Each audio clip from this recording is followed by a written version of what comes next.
আজকের এই সত্য ঘটনাটি মূলত একজন 40 বছর ঊর্ধ্বে পিতাকে নিয়ে ও তার স্পোর্টস খ্যাত অর্থাৎ টুর্নামেন্ট খ্যাত আদরের সন্তানকে নিয়ে। সামান্য এই গেমকে কেন্দ্র করে অসহায় পরিবার থেকে উঠে আসা এই সত্য ঘটনাটা তুমি যখন জানতে পারবা তখন হয়তো আমার মতো তুমিও থমকে যাবার বুঝতে পারবা স্পোর্টস বা টুর্নামেন্ট শুধু মানুষের জন্য আশীর্বাদই না, বরং এটা মানুষের জন্য অভিশাপেরও কারণ হইতে পারে। জীবনে চলার পথে অনেক ধরনের গেমারের সাথে পরিচিত হয়েছি, কিন্তু এই প্রথমবারের জন্য কোনো একজন গেমারের অসহায় বাবার সামনে দাঁড়িয়ে আমি। তবে এটার শেষটা যে এতটা কষ্টকর এবং হতাশাপূর্ণ হবে সেটা আমি কল্পনাও করতে পারিনি। এটার জন্যই তোমাদের কাছে শেয়ার করতে চলে আসা। তো বেশি প্যাক না করে ছোট্ট একটা ইন্ট্রো দিয়ে আজকের ভিডিও শুরু করা যাক।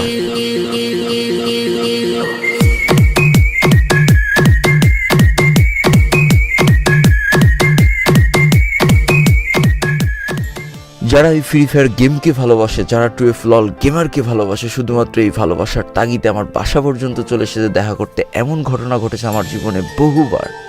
কিন্তু জীবনে এই প্রথমবারের জন্য আমার সাথে এমন একটা মানুষ দেখা করতে এসেছে যে না তো এই ফ্রি ফায়ার গেম সম্পর্কে কিছু বোঝে, না তো এই ফ্রি ফায়ার গেমটাকে ভালোবাসে, বরং সেদিন শেষে একজন গেমারের বাবা।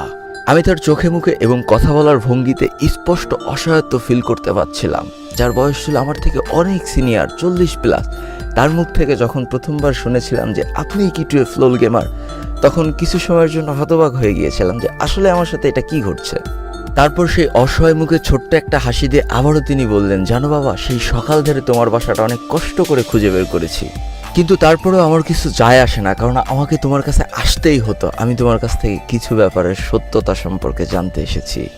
এরপর পুরো ঘটনাটা সেই গেমারের বাবার মুখ থেকে শোনা, যেটা ঘটে গিয়েছে আমাদের নিজ জেলায়।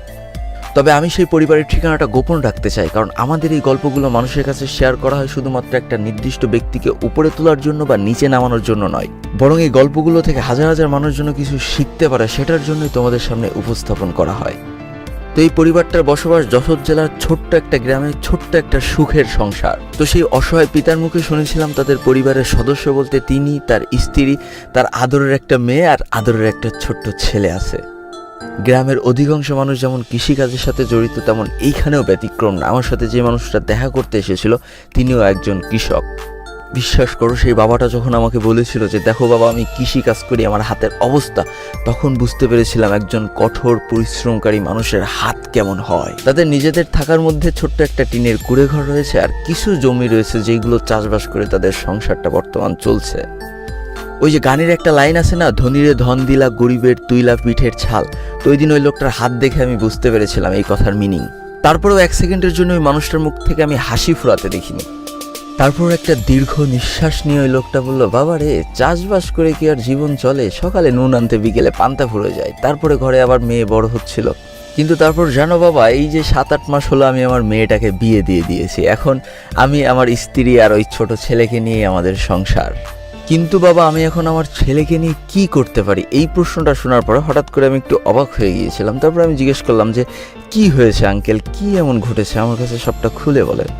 এরপর তিনি বলতে শুরু করেন, দেখো বাবা, আমি ছিলাম ছোটবেলায় এতিম মানুষ, এর বাড়ি ঠেলা খেয়ে ওর বাড়ি ঠেলা খেয়ে এইভাবে মানুষ হয়েছি। পড়াশোনা করার সেইভাবে কোনোদিন সুযোগ পাইনি। তারপরে অনেক কষ্ট করে একটা টিনের বাড়ি তুললাম, অল্প কিছু জমি ছিল, সেইগুলোতে চাষবাস করে আমি আস্তে আস্তে নিজের সংসারটারে গোছানোর চেষ্টা করছি। আমি কখনো চাইনি যে আমি যেভাবে কষ্ট পেয়ে মানুষ হয়েছি, এর ওর দুয়ারে লাঠি ঝাঁটা খেয়ে মানুষ হয়েছি, সেইভাবে আমার সন্তানরাও এত কষ্ট পেয়ে মানুষ হোক। এই জন্য আমার একটাই ইচ্ছা ছিল, আমার শরীরের শেষ রক্তবিন্দু পর্যন্ত আমি আমার সন্তানদের জন্য করে যাব। তবে আমি এতটাই অক্ষম পিতা যে আমার মেয়েটা 15 বছর বয়সে বোঝা হয়ে গেল, তাকে আমার বিয়ে দিয়ে দিতে হয়েছে। জানো বাবা, আমার অনেক কষ্ট করতে হয়। সেই সকালবেলা উঠে মাঠে চলে যায়, সারাটা দিন রোদে পুড়ি, বৃষ্টিতে ভিজি, তারপরে আমার কাজ করে যেতে হয়। সেই বিকেলবেলা আবার বাড়ি আসে। আমি কখনো চাইনি যে আমার আদরের ছেলেটাও এই কাজের সাথে জড়িয়ে যাক। আমি এটা কখনো মেনে নিতে পারবো না। এই জন্য আমার উপর দিয়ে যত কষ্ট, যত ঝড় তুফান যাক না কেন, আমি আমার সন্তানকে পড়াশোনা করাচ্ছি যাতে বড় হয়ে ও কিছু করে খেতে পারে। কিন্তু কিছু মাস যাবত আমি লক্ষ্য করছি আমার ছেলের পড়াশোনার প্রতি আর কোনো মনই নেই। সারাদিন বন্ধু বান্ধবের সাথে মাঠের এক কোনায় বসে এই যে ফ্রি ফায়ার গেমটা সারাদিন খেলে যাচ্ছে। তো এলাকায় অনেক লোকজন আমাকে ধরে বলতে লাগলো আমার ছেলেটা নাকি নষ্ট হয়ে যাচ্ছে, আমার ছেলেটা নাকি সারাদিন ফোন টিপে বেড়ায়, আমার ছেলেটা নাকি আর পড়াশোনা হবে না। তো এই ব্যাপারটা নিয়ে আমি অনেক চিন্তিত হয়ে পড়ি। এরপরে আমি একদিন তার কাছে জিজ্ঞেস করি, সরাসরি প্রশ্ন করি, একটাই মাত্র ছেলে তো, তার উপরে রাগ দেখাইতে কোনোদিন পারিনি, আর হয়তো পারবও না। আমি সেদিন ঠান্ডা মাথায় জিজ্ঞেস করেছিলাম যে আব্বু, তোমার নামে কিন্তু সবাই এইভাবে কমপ্লেন দিচ্ছে, তোমার নামে কিন্তু সবাই সমালোচনা করছে, তুমি আসলে কি করো আমার একটু বোঝাও তো, আমি তো আজ পর্যন্ত তোমার কোনো কাজে বাধা দিইনি, আর আমার বিশ্বাস আছে যে আমার সন্তান কোনো খারাপ কাজে যাবেও না, খারাপ পথে যাবেও না, তো তুমি কি করো সবাই 4-5 জন মিলে বসে, আমাকে একটু বোঝাও তো, এতে কি আসলেই কোনো লাভ আছে? তো এরপর ছেলে আমাকে বোঝাচ্ছে যে আমার পড়াশোনা করতে অতটা ভাল লাগে না, আমার গেম খেলতে খুব ভাল লাগে। এই কথা যখন শুনেছি তখন আমি ওকে মারতে যাচ্ছি, তা ওর মা আমাকে ঠেকালো। তারপরে আবার ছেলে আমাকে বোঝাচ্ছে এই যে যারা ফুটবল খেলে, ক্রিকেট খেলে, জাতীয় টিমে চান্স পায়, এদের কিন্তু অনেক নাম ডাক। আমি বলছি হ্যাঁ, এদের তো নাম ডাক, এরা অনেক টাকা ইনকামও করে, কিন্তু বাবা তুমি তো আর ফুটবল খেলো না, ক্রিকেট খেলো না। তো তারপর আমার ছেলে আমাকে বলছে যে এইটাও নাকি ফুটবল ক্রিকেটের মতো। তা আমি তো প্রথমে একদম বিশ্বাস করিনি। তারপরে আমার অনেক ভিডিও দেখালো যে দেখো এরা ভালো খেলে, এরা বাইরের দেশে টুর্নামেন্ট খেলতে যাচ্ছে, লাখ লাখ টাকা ইনকাম করছে, অনেকে ছবি তুলতেছে, তোমার ভিডিও আমাকে দেখাইছে বাবা। তারপরে আমার ছেলে আরও বোঝাইতে লাগলো সে নাকি অনেক ভালো খেলে, তার নাকি অনেক ভালো ভালো জায়গার থেকে ডাকছে, বেতন দিতে চাচ্ছে। তারপরে সে তোমাদের ভিডিও দেখানোর পরে আমাকে আরও বোঝাইতে লাগলো সেও নাকি এত ভালো খেলে, তাকে নাকি বাইরের থেকে সবাই ডাকতেছে, তাকে নাকি টাকা পয়সা দিতে চাচ্ছে। তো এই কথাটা শোনার পরে আমি আর তার কথা বিশ্বাস করি না। আমি বলছি তুই আমার এইসব নয় ছয় বুঝাস না, তুই ফোনটা রেখে পড়তে চলে যা। তো আমার ছেলে পড়তে চলে গেল।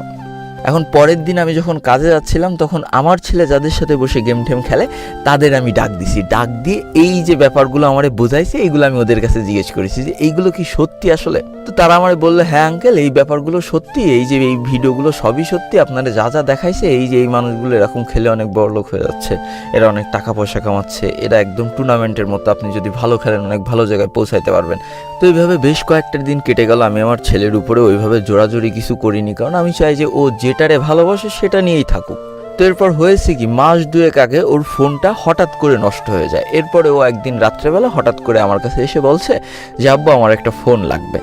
তো আমি ওরে বললাম যে কিছুদিন পরে তোমার পরীক্ষা, এখন আর ফোন টোন কিনা লাগবে না, আমার হাতেও টাকা পয়সা নেই, টাকা পয়সা আসুক, কয়েকদিন পরে ফোনটা কিনো।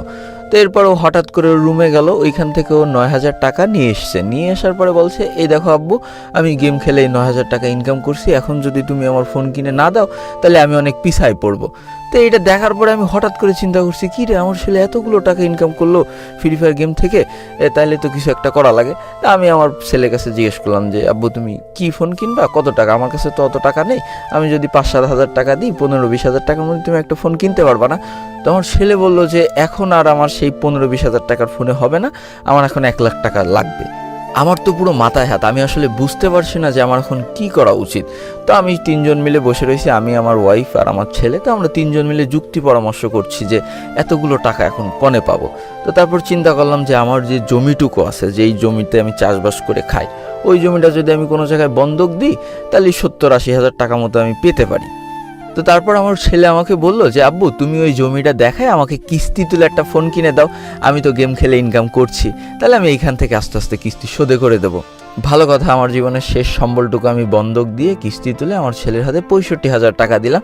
তারপরের দিন ফোন কিনে নিয়ে আসে, এই বড় একটা ফোন।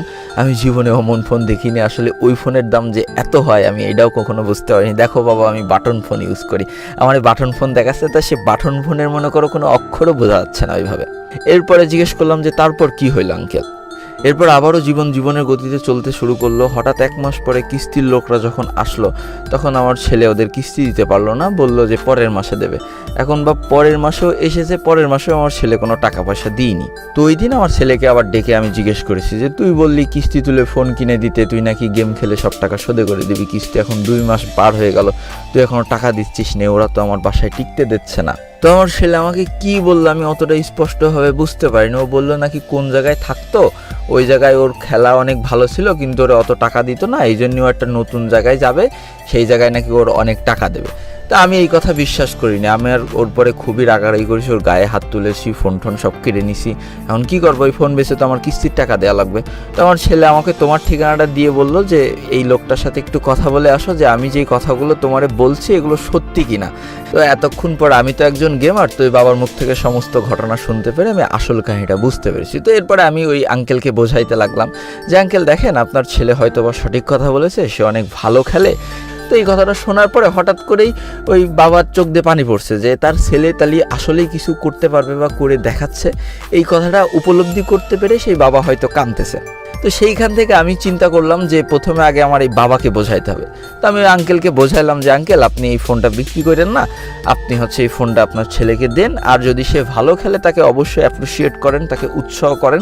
আমি হয়তো তাকে এমন একটা জায়গায় পজিশনে পৌঁছে দিতে পারবো, যেহেতু সে ভালো খেলে, টুর্নামেন্ট খেলে টাকা ইনকাম করার স্বপ্ন দেখছে, তার মানে অবশ্যই সে ভালো খেলে।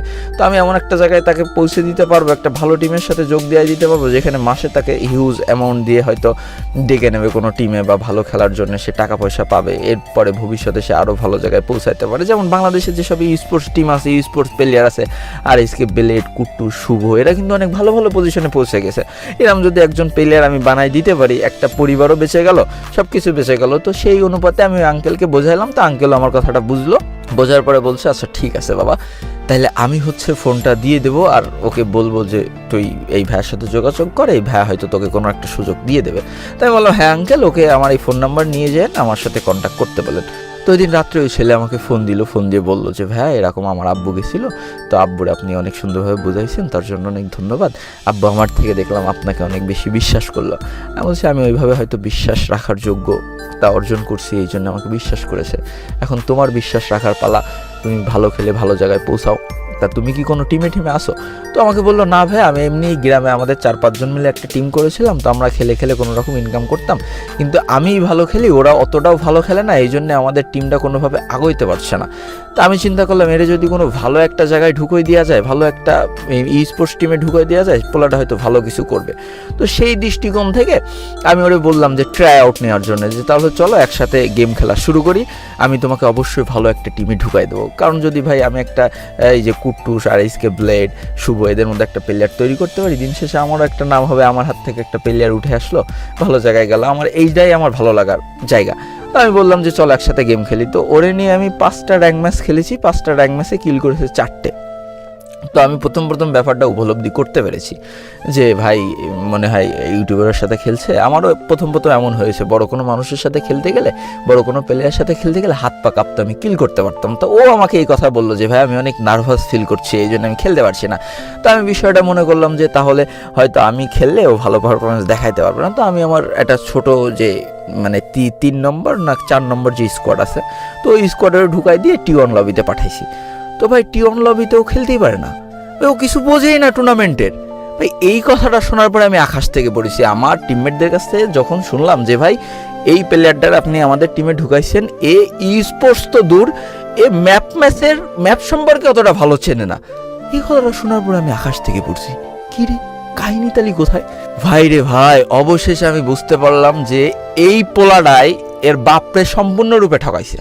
তোমার এই জিনিসটা করার আগে একটাবার বিবেকে বাধা দিল না যে আমার বাপটা সারাটা দিন মাঠে কষ্ট করে, আমি এত বড় বড় মিথ্যে কথা দিয়ে আমার বাপের কাছ থেকে এত বড় একটা ফোন কিনি। নিজের বাপটা অশিক্ষিত মূর্খ হয়ে তোমার শিক্ষিত করার চেষ্টা করলো, আজকে সেই সুযোগটা নিয়ে সেই বাবারে বোকা বানাই দিলা। ভাই একটা স্পোর্টস প্লেয়ার, একটা টুর্নামেন্ট প্লেয়ার 2-4-5 মাসে তৈরি হয় না। তাদের বছরের পর বছর পরিশ্রম থাকে, বছরের পর বছর আইকিউ থাকে, বছরের পর বছর কষ্ট থাকে। তুমি আজকে ফোন নিলে, আজকে গেম খেললে, কালকে টুর্নামেন্ট প্লেয়ার হয়ে গেলে। টুর্নামেন্ট খেলা এত সোজা, দিন শেষে টাকা ইনকাম করা এত সোজা। দেখো মানতেছি আমাদের বাবা মা অনেক বয়স্ক, অনেক বৃদ্ধ, তাদের বুদ্ধি হয়তো আমাদের থেকে কম, তাই বলে আমরা তাদের এইভাবে বোকা বানাবো? গেম খেলতে না দিলে তাদেরকে বোঝাও যে আমি অবসর টাইমে খেলছি, তাই বলে যে মিথ্যে কথা বলে ভুলভাল বুঝে এইভাবে গেম খেলবে, এগুলো ঠিক না। তো আজকের ভিডিওটা এই পর্যন্ত ছিল, আশা করি সবাই অনেক কিছু শিখেছো। ভালো থেকো, সুস্থ থেকো, আর এই ভিডিওতে অবশ্যই একটু বেশি করে লাইক করে দিও আর বেশি করে শেয়ার করে দিও, যাতে এই ভুল আর দ্বিতীয়ত কেউ না করে, আর কোনো পরিবারও না করে। তো টাটা, বাই বাই।